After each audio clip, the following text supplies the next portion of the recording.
Hi, you're listening to the Value Cafe podcast. I'm your host, Esther Opone, aka The Value Adder. Here, I hold laid-back conversations with friends across a variety of topics as we share lessons from our personal life journeys with the ultimate aim to connect, learn, and gain value while we have fun. So, if you are in for an authentic and valuable experience, relax and enjoy the show.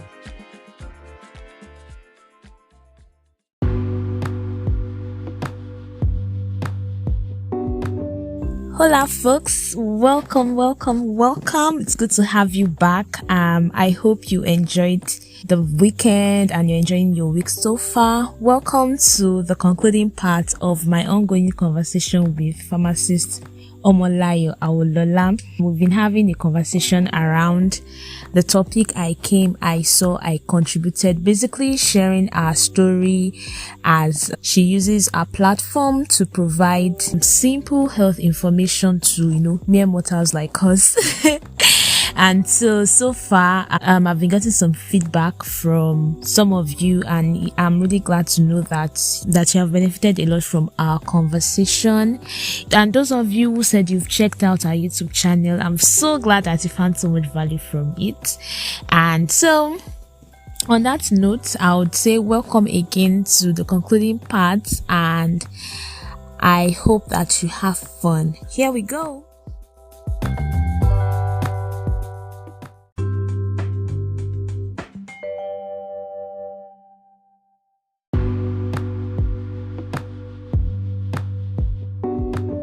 So, if I may ask, what do you do now and how do you balance it with your content?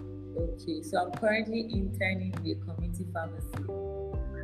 The truth is, it's really to combine both. So it's just about making sacrifice. So I always plan ahead. There are times where I know that the work is so hectic and I know that okay, I can't drop videos. There are times where I would have actually recorded the video like maybe 2 weeks and I'm just even editing it after 2 weeks because I've not had time. So I intentionally just plan ahead in my diary, like okay, plan ahead. They're making sacrifices of staying up at night to edit the video. So I know that okay, I want to drop a video on this particular day. So I know that I would have actually prepared it like maybe 2 weeks or 3 weeks before, then record on a particular day, then edit on another day, maybe like 2 days to edit it, so that I'll now be exactly. So I'll be able to meet up with the day that I'm already meeting up. So I have to actually intentionally plan it and put it in my calendar. Then another thing I also do to help me be consistent is to have accountability partners. So I have some friends that I'm accountable to, and I'm like, okay, I've not dropped video in a while. Please remind me that I'm supposed to drop a video on so day. So I have people that remind me. So I know that even if I'm tired, I want to sleep, I want to do this, I'll just start up. Oh, I have a target, and I do it, and then I put up the video. Especially the accountability part, because they are telling you your own motivation is motivation. Exactly. And it's so smart to also like batch record ahead, like having a bank. I'm learning to like appreciate that now, because there are times when you're just busy and you just have those episodes you can fall back on and just quickly go and record and upload. You quickly edit and then you upload, and it helps you to be consistent and to keep showing up for your audience. In fact, this is one of an example. Like when this episode is going to drop is not sure yet, but I know that I'm recording ahead for then my spirit, soul and body is tired and right. and all of that. So I guess that works. So again, guys, thank you so much for sticking to. If you are still listening up until this point, I am still having a conversation with pharmacist Omolayo, and she's the founder of Health Tips with Layo. You can check out on YouTube. She's big on health information and of course improving the rules of pharmacy generally around their practice and all of that. So tell us one, how do I explain it? Of all the health needs that are flying around in the world today, there's a lot of them. Tell us one that you feel like, one or two that you feel like, it have done that you people should have removed one from this matter. This is not true. This is not true. We've been saying it over and over and over again. So tell us what that myth would be. I would still say the antimicrobial resistance. The antibiotics is the solution to all problems. Every single day in the pharmacy, we always have reasons to educate at least 5 persons and let them know that everything about or all the solutions to their problem is not antibiotics. Because people come to the pharmacy, they want to get an anti-malaria. They feel like, okay, I'm having malaria, they must get an antibiotic along with it. In fact, it's not even everything it's not every time you have fever and headache that you need an anti-malaria. Sometimes you just need an immune booster. And drink a lot of water and rest. Like, eat and sleep, rest, enjoy yourself, give yourself a mental break. I know, right? And then another thing is we still have people coming like white vitamin C and colored vitamin C. So some people feel like the white vitamin C works better than the colored vitamin C. I mean, like in this century, we should have stopped talking about that. Like, really, they work the same. They have like the same strength, same 100 milligram. But then the colored one is just to add some flavoring and to just increase acceptance, basically. Some people feel like when they take the white one, because it's not sweet, the stronger it is in the mouth, the more it works. I don't know why. What you used to add life. Everything is not hard. I would love to say that. Yeah, addicted to society. As in, like, if it is very, very hard, it's very, very strong. If it is very, very something, it will work better. Everything is not like that.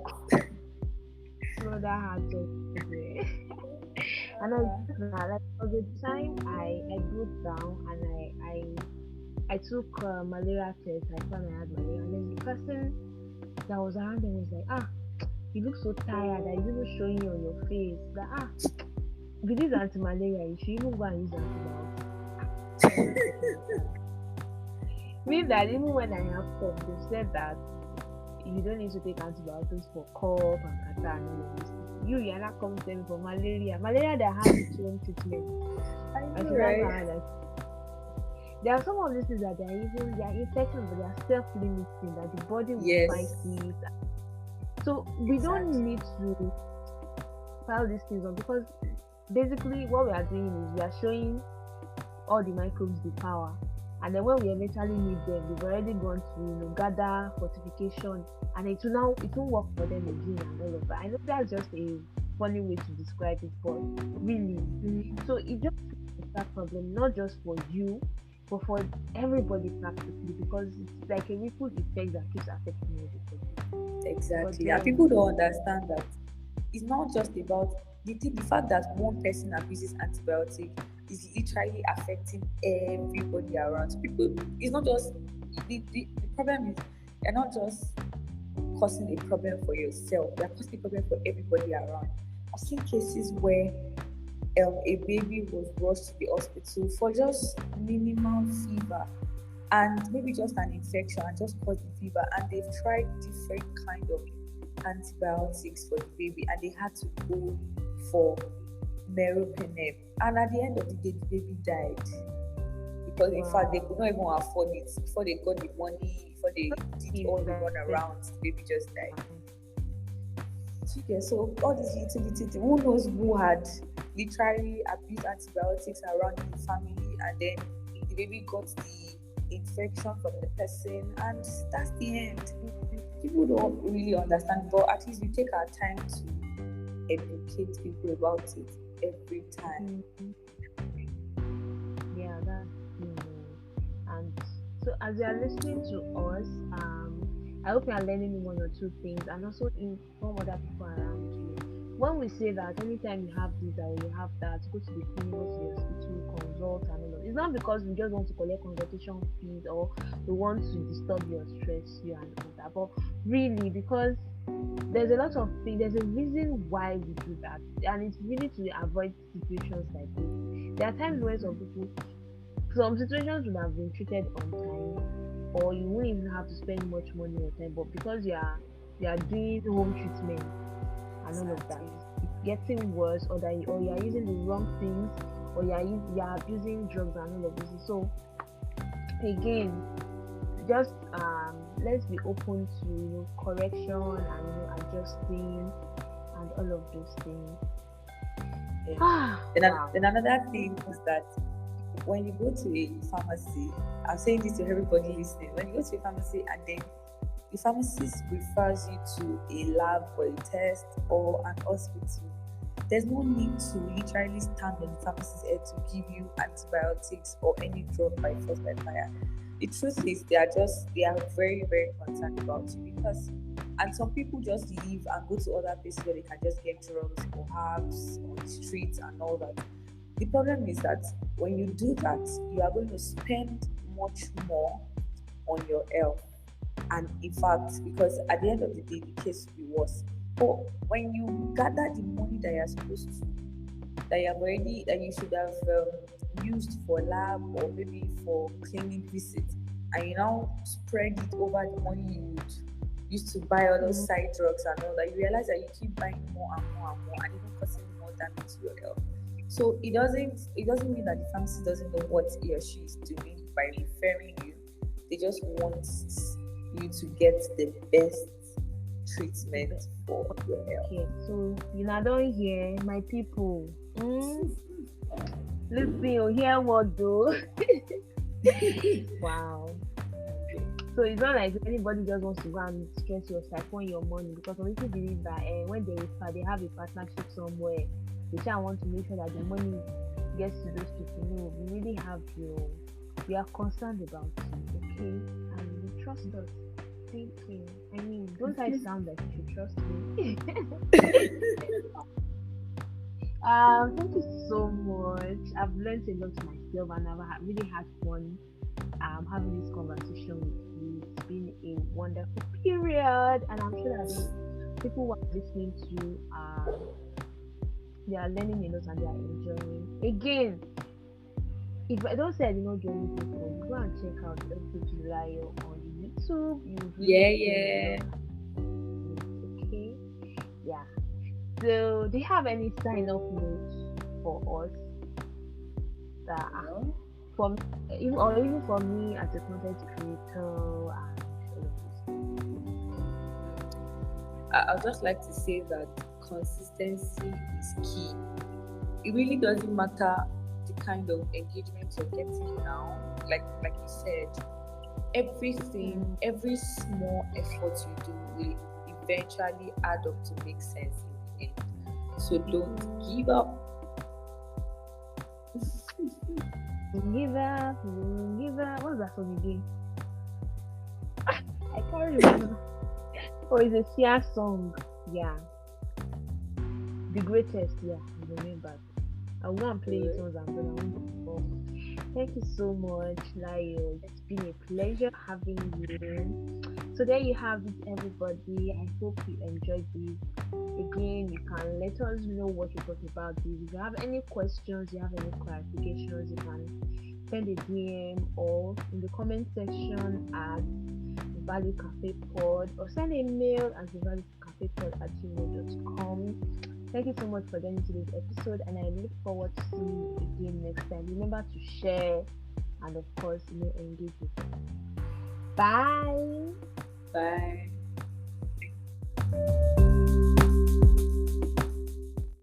Thank you for sticking through with this episode. I hope you enjoyed it.